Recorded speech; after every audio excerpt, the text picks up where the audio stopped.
Quiet meadow, as the sun dipped below the horizon, a little firefly named Fizz glowed softly.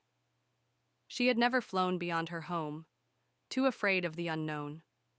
But one evening, something sparkled in the distance, a shimmering light calling her. Curious but nervous, Fizz decided to follow it. As she ventured into the night, she met a wise old owl. Gentle, calm voice for the owl. Be brave, little one. The world is waiting for you. Next, a sleepy rabbit stirred beneath a bush. Yawning, soft voice for the rabbit.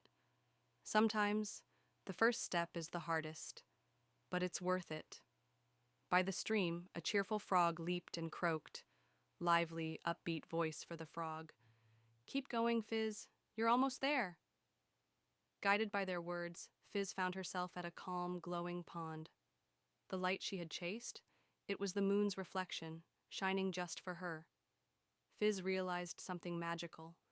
The world wasn't as scary as she thought. Her tiny light now burned brighter, fueled by courage and wonder.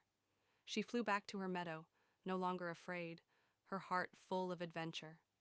Pause with uplifting music swell. Sometimes it just takes one brave step to discover how bright you can truly shine.